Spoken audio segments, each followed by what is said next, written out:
Hello, my name is Elbert Guillory, and I'm the senator for the 24th District right here in beautiful Louisiana. Recently, I made what many are referring to as a bold decision to switch my party affiliation to the Republican Party. I wanted to take a moment to explain why I chose to become a Republican, and also to explain why I don't think it was a bold decision at all. It is the right decision, not only for me, but for all my brothers and sisters in the black community.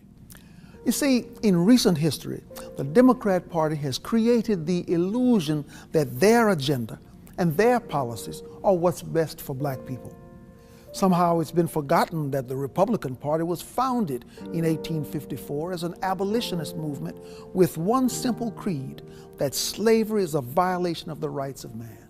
Frederick Douglass called Republicans the party of freedom and progress, and the first Republican president was Abraham Lincoln, the author of the Emancipation Proclamation. It was Republicans in Congress who authored the 13th, 14th, and 15th Amendments, giving former slaves citizenship, voting rights, and due process of law. The Democrats, on the other hand, were the party of Jim Crow. It was Democrats who defended the rights of slave owners. It was the Republican President Dwight Eisenhower who championed the Civil Rights Act of 1957. But it was the Democrats in the Senate who filibustered the bill. You see, at the heart of liberalism is the idea that only a great and powerful big government can be the benefactor of social justice for all Americans. But the left is only concerned with one thing: control.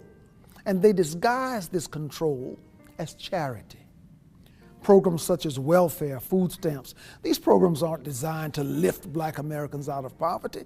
They were always intended as a mechanism for politicians to control the black community. The idea that blacks, or anyone for that matter, need the government to get ahead in life is despicable.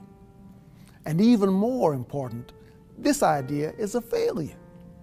Our communities are just as poor as they have always been. Our schools continue to fail children. Our prisons are filled with young black men who should be at home, being fathers.